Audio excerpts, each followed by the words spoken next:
The galaxy believed humanity was finished. That belief was about to become the greatest mistake in recorded history.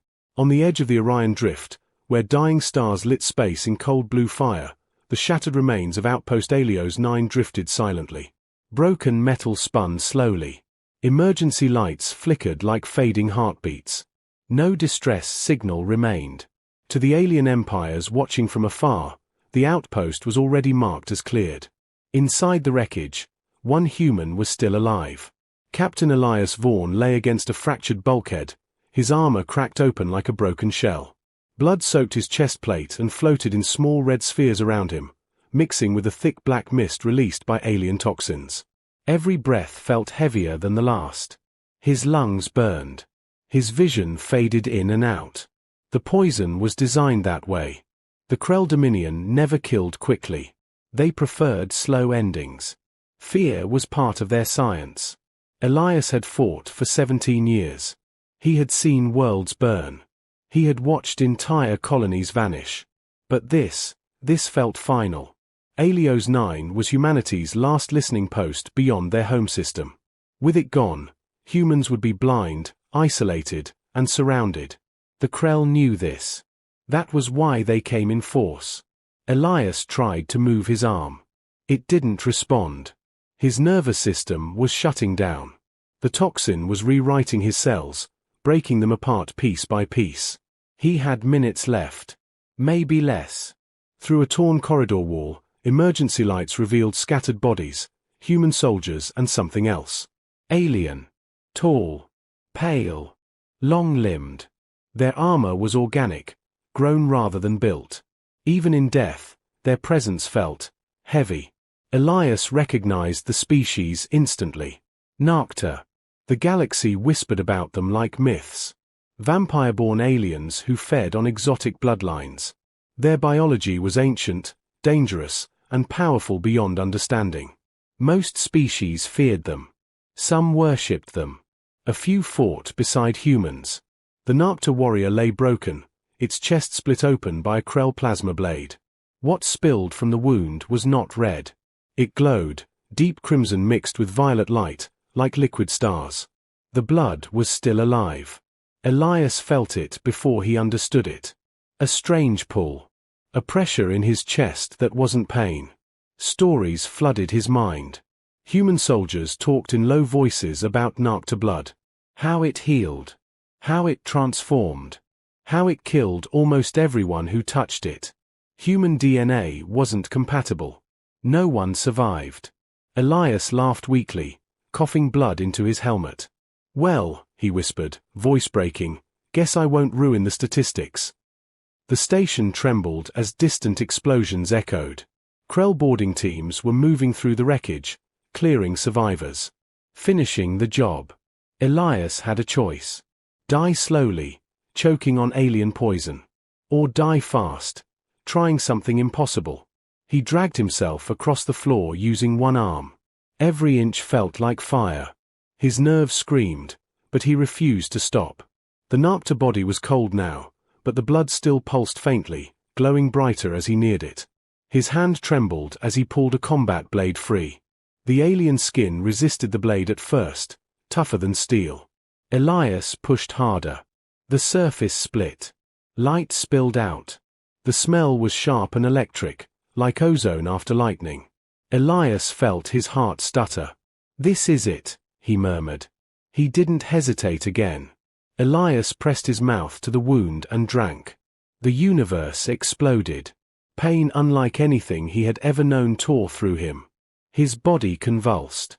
Muscles locked. His spine arched as energy surged through every nerve at once. It felt like fire and ice fighting inside his veins. His scream echoed through the broken station. Then, silence. The poison stopped burning. Elias gasped. Air filled his lungs clean and sharp.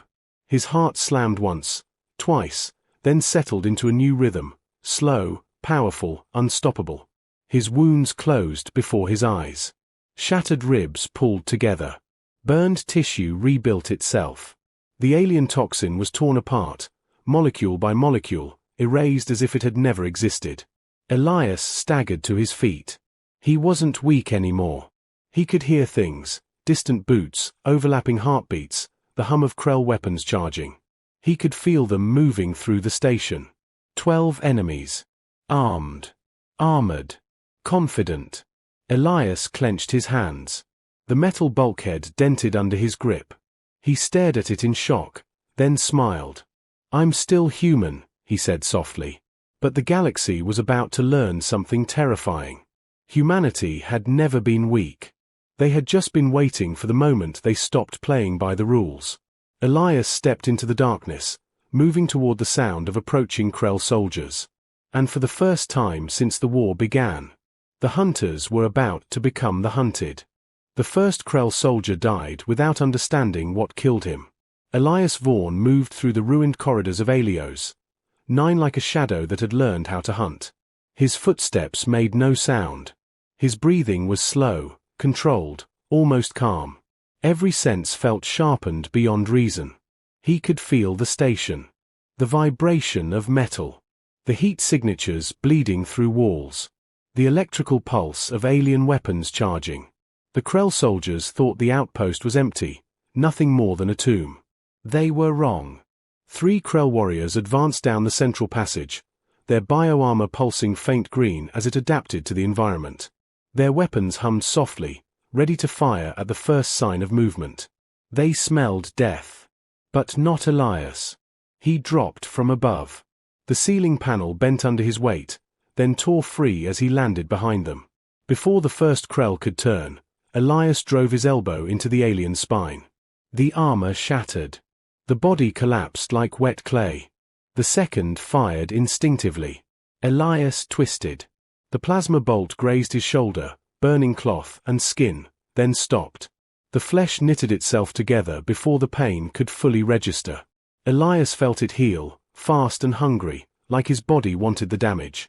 He grabbed the alien's weapon, crushed it with one hand, and used the broken barrel to pierce straight through the Krell's chest. The third tried to scream. Elias was already there. When the corridor fell silent, Elias stood alone, surrounded by bodies. His heart beat steadily. No panic. No rush. This wasn't rage. This was clarity. Across the station, Krell tactical sensors began reporting impossible data. Heartbeats disappearing too quickly. Weapons going offline. Patrols failing to respond. Something was wrong. The Krell commander halted his forces. "Rescan," the commander ordered, clicking his mandibles in irritation. This outpost was confirmed neutralized. The sensor officer hesitated. "There is movement," it said slowly. "One biological signature." "One," the commander repeated. "Yes. Human." Laughter rippled through the command channel. "One human," the commander said. "Send 4 squads. I want proof." Elias felt them coming. Not just their footsteps, their intent. The Narcta blood inside him responded to threat like a living thing, feeding him information. He understood now why the galaxy feared those aliens. They were not stronger. They were aware. Elias didn't charge this time. He planned. He rerouted power manually, overloading sections of the station. Emergency bulkheads slammed shut, separating Krell squads into isolated pockets. Gravity failed in some corridors, sending armored aliens tumbling helplessly. Elias used the environment like a weapon. A burst pipe filled one hall with freezing vapor. Krell armor stiffened. Movement slowed. Elias moved faster. He learned quickly that he didn't need weapons. His body was enough. He used angles, momentum, pressure points he somehow knew without training. The Narcta blood wasn't controlling him, it was teaching him. Within minutes, 12 Krell soldiers were dead. Then 20. Then more. The Krell commander finally understood. "This is no normal human," he hissed. "No," the sensor officer replied quietly. "It is something new." Elias paused near the station's command center, staring at his reflection in a shattered display. His eyes looked the same. His face was still human. But something deeper stared back at him, older, sharper. Was he still human? The question hit harder than any plasma bolt. Before doubt could settle, a voice echoed through the station speakers. "Human," the Krell commander said. "You are surrounded. Surrender. We will study you." Elias smiled faintly. "Study this," he whispered. He rerouted the station's remaining power into the communication array and sent a message. Not a distress call. A broadcast. To every human frequency still alive. To every listening post, civilian relay, and black market channel humans used to survive the galaxy. The message was short. "I am Captain Elias Vaughn. Alios 9 is lost. But we are not finished. The enemy bleeds. And they are afraid." Then the station exploded. Not in fire, in light. Elias launched himself into space moments before the blast tore Alios 9 apart. The vacuum wrapped around him, but he did not freeze. Did not suffocate. The Narcta blood adapted, sealed, protected. Krell ships scattered in panic. One human had changed the battlefield. Hours later, deep in Krell space, emergency councils gathered. Data scrolled endlessly across living walls. A human survived Narcta blood. A human slaughtered elite Krell forces alone. A human sent a message that could ignite rebellion across multiple systems. The galaxy had always believed humans were clever, but fragile. Adaptive, but limited. That belief was dead. Because if one human could survive, what would happen if more tried? Far away, Elias drifted toward a human rescue beacon, unconscious but alive. His blood hummed softly, rewriting possibilities. Humanity had crossed a line, and the galaxy would never be able to push them back. Elias Vaughn did not wake up in a hospital. He woke up in a room made of glass, steel, and fear.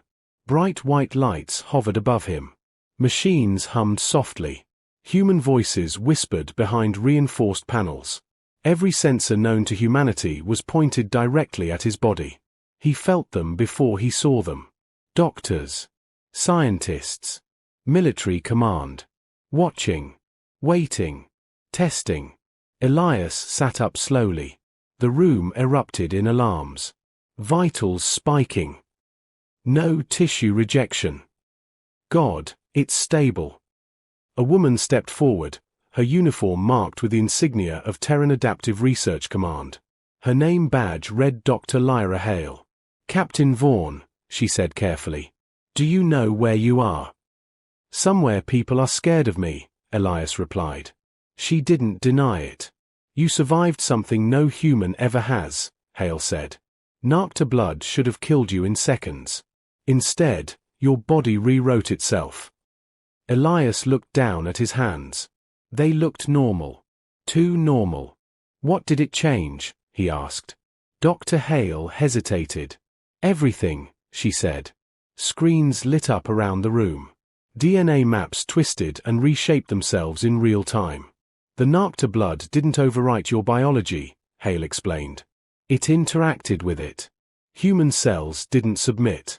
They adapted. They negotiated." Elias raised an eyebrow. "Negotiated?" "Yes," she said. "Your immune system didn't fight the alien blood like a disease. It studied it. Then it took what it needed." Silence filled the room. "That's not possible," someone whispered. Hale shook her head slowly. "That's what the galaxy believes," she said. "They don't understand humans." Elias felt it then, a low hum inside his chest. Not hunger. Not rage. Potential.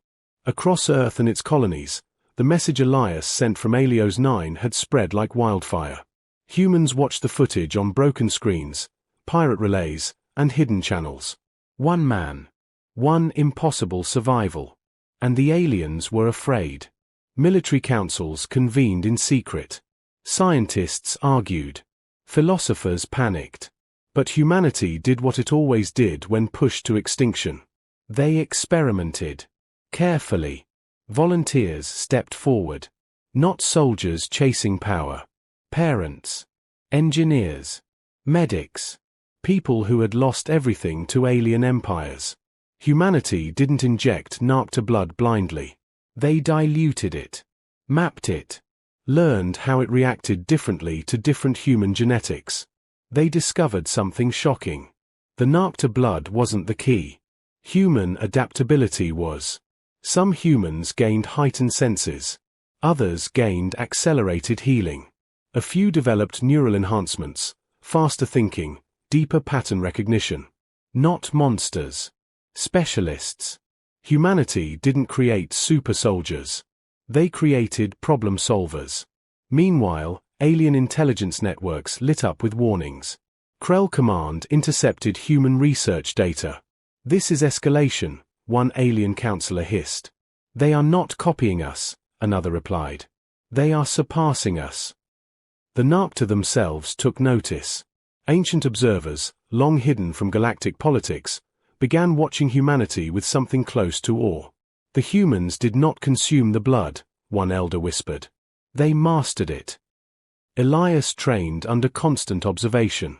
He learned the limits of his new body, and its dangers. The blood pushed him toward efficiency, toward calculated action. But his humanity anchored him. That was the difference. During a classified meeting, a general asked the question everyone feared. What happens if humans lose control? Elias answered before Hale could. Then we stop, he said calmly. That's the rule. The general frowned. And if the galaxy doesn't give us that choice? Elias met his gaze. Then the galaxy learned something new. The first real test came sooner than expected. A Krell assault fleet entered human border space. Not to conquer, to erase. They planned to wipe out 3 colonies in a single strike. They didn't expect resistance. Human ships appeared, wrong. Smaller. Faster. Not armed like warships. They didn't attack head-on. They jammed communications. They hacked bioarmor feedback loops. They lured Krell ships into gravity traps designed by human physicists who studied alien assumptions. One by one, Krell vessels lost control. Not destroyed. Captured. The galaxy watched in disbelief. Humans didn't annihilate their enemy. They neutralized them. Interrogated them. Learned from them. And then released a message across all known space. We do not want your empire, the broadcast said. But we will not kneel. For centuries, it continued, you believed humans were fragile. That belief ends now. Elias stood on the bridge of a human command ship, watching stars streak past. Dr. Hale stood beside him. Do you ever regret it? She asked softly. Drinking the blood. Yes. Elias thought for a long moment. No, he said. I regret that it took dying for the galaxy to see us.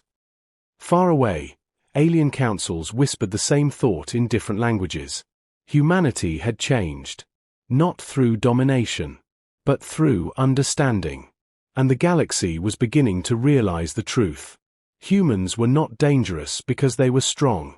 They were dangerous because they learned. And they never stopped. The alien empires did not panic. They coordinated. That was what made them dangerous.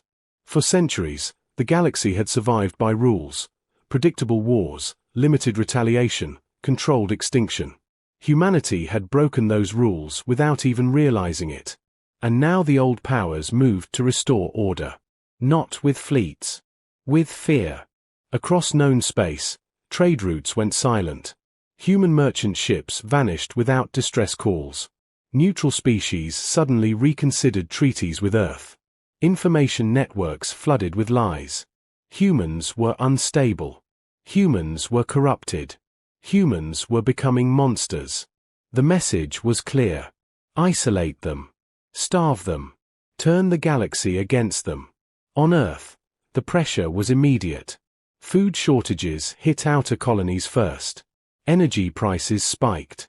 Panic crept through civilian populations who didn't understand why the galaxy had turned hostile overnight. Human leaders argued. Some demanded restraint. Some demanded war. Some demanded Elias Vaughn be surrendered as a symbol of peace. Elias watched the debate from a silent chamber, standing alone before a window that looked out at Earth. So this is how it ends, he asked quietly. Dr. Lyra Hale stood beside him, her face tired, her eyes sharp. "No," she said. "This is how it begins to hurt." The alien empires underestimated something fundamental. Humanity had never thrived in comfort. They thrived under pressure. When supply lines failed, humans didn't collapse, they adapted. Engineers converted civilian ships into mobile farms. Scientists developed synthetic proteins from asteroid bacteria. Communities shared resources openly, abandoning profit models that no longer made sense. Where the galaxy used scarcity as a weapon, humans turned it into cooperation. Alien observers were confused. Their models predicted riots. Instead, they saw unity. Then came the strike. Not from the Krell. From the Virex Ascendancy, an ancient machine-alien alliance that believed biological species were temporary mistakes. They did not negotiate. They did not warn. They erased. A human research colony vanished in a burst of white light. No debris. No survivors. The message followed seconds later. Humanity is a variable we will not tolerate. Panic finally hit. Not the screaming kind, the quiet, paralyzing kind. Elias clenched his fists as the report reached command. His blood stirred, not with violence, but with something colder. "Focus. They want us afraid," he said. A general shook his head. "They want us gone." Dr. Hale looked up. "Then we stop thinking like a single species." The plan that followed shocked even human commanders. Humanity would not fight alone. They reached out to the ignored, the oppressed, the species crushed under alien empires for centuries. Minor civilizations. Nomads. Traders. Refugees. They didn't promise protection. They offered partnership. Shared technology. Shared food systems. Shared defenses. And something more valuable. Choice. The response was slow at first. Then it flooded in. Species the galaxy had forgotten answered humanity's call. Not because humans were strong, but because humans listened. The Virex Ascendancy launched their second attack. This time, they met resistance. Not fleets firing blindly, but networks failing. Machine logic corrupted by human-designed paradox loops. Drone swarms lured into gravity wells calculated by alien mathematicians working alongside human coders. The Virex adapted. Humans adapted faster. Elias led a joint task force to the edge of Virex-controlled space. He didn't command through fear. He coordinated through understanding. Every species brought something unique, senses humans lacked, perspectives humans never considered. That was the galaxy's final mistake. They believed unity required sameness. Humans proved it required difference. In the climactic battle near the Black Star Kepris Moor, the Virex unleashed their ultimate weapon, a system-wide annihilation pulse designed to wipe biological matter clean. It failed. Human engineers had rewritten the laws the Virex assumed were absolute. They didn't block the pulse. They bent it. The energy washed over the Allied fleet and dissipated harmlessly, redirected into space. Silence followed. Then retreat. Across the galaxy, alien leaders stared at the data in horror. Humanity had not only survived extinction attempts, they had neutralized them without becoming conquerors. Elias stood on the bridge as cheers echoed around him, not loud, not wild, but deep and relieved. "We're still standing," Dr. Hale said. "For now," Elias replied. He knew the truth. This war was no longer about survival. It was about what kind of future the galaxy would allow, and whether humanity would be allowed to exist on its own terms. Somewhere deep in alien space, ancient beings watched the recordings again and again. Not with fear anymore. With uncertainty. Because the galaxy had tried to bury humanity. And instead, it had created a fire that could not be controlled. The galaxy expected humanity to declare victory. That was their final misunderstanding. After the failure of the Virex annihilation pulse, panic spread through alien space faster than any human fleet ever could. Ancient empires that had ruled for millennia suddenly realized something terrifying. Humans did not fight like conquerors. They fought like survivors who remembered every wound. Emergency councils formed across hundreds of systems. Treaties were rewritten overnight. Borders shifted. Some alien leaders begged for peace. Others prepared doomsday weapons they had sworn never to use. And a few decided the only solution was to erase humanity completely. Deep beyond mapped space, in a region known only in forbidden archives, the Continuum Assembly awakened. They were not an empire. They were an answer. A coalition of the oldest species in the galaxy, beings who had outlived stars and rewritten civilizations when they grew too unpredictable. They had erased entire histories without remorse. To them, humanity was a spark near dry kindling. Unacceptable. Their decision was unanimous. Terminate the variable. The weapon they chose was not explosive. It was existential. A reality severance field, designed to remove a species not only from space, but from memory. No ruins. No records. No survivors. As if humanity had never existed. Elias Vaughn felt it before anyone else did. He stood alone in a quiet observation chamber, staring at the stars, when his blood went still. The hum inside him faded. For the first time since Alios 9, he felt cold. "They're coming," he said softly. Dr. Lyra Hale looked up from her console. "Who?" "The ones who don't believe in second chances." Human sensors detected nothing. That was the problem. The Continuum Assembly did not move through normal space. They edited it. Entire human colonies began to experience anomalies. Records corrupted. Navigation data vanished. People forgot names of planets they had lived on their whole lives. Reality itself was being rewritten. Panic threatened to tear humanity apart at last. Elias called for a broadcast. Not to fleets. Not to allies. To everyone. Civilians. Refugees. Alien partners. Even enemies. His face appeared across the galaxy, tired but steady. "We are being erased," he said plainly. "Not killed. Forgotten." Silence followed. "If we fight this the way the galaxy expects," he continued, "we lose. Because this enemy does not care about strength." He took a breath. "So we do what humans have always done. We tell our story." Dr. Hale understood first. Humanity didn't counter the weapon with force. They countered it with memory. Every human archive was opened. Every story, every song, every failure and victory was transmitted across Allied space. Humans shared their history freely, not as propaganda, but as truth.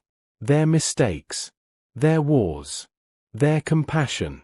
Alien species began storing human data inside their own cultural cores. Human stories were taught in non-human schools.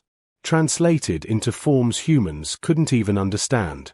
Humanity stopped belonging to itself. It became shared. The Continuum weapon activated. The field swept outward. Human ships flickered, then stabilized. The weapon faltered. Because humanity no longer existed in one place. It existed everywhere. The Continuum Assembly hesitated for the first time in recorded existence. "You cannot erase what is remembered by many," Elias said quietly, his voice echoing through the shared network. The Assembly tried to adapt. Humans adapted faster. They used the Narcta-derived enhancements not for combat, but for connection. Elias and others like him acted as living bridges, synchronizing human consciousness with allied species, reinforcing shared memory against deletion. The field collapsed. Not violently. Peacefully. The Continuum Assembly withdrew. For the first time, they chose not to cleanse a species. Across the galaxy, silence fell. Then something stranger happened. Respect. Not admiration. Not fear. Recognition. Humanity had not won by domination. They had won by refusing to disappear quietly. Elias stood once more under the stars, his blood finally calm. Dr. Hale joined him. "So," she asked, "what does the galaxy call us now?" Elias smiled faintly. "Still human," he said. "But now," he added, "they know what that means." Far away, alien historians rewrote their models. Humanity was no longer classified as weak, dangerous, or unpredictable. A new category was added: persistent. Because no matter how many times the galaxy tried to end them, humans adapted. Humans remembered. And humans endured.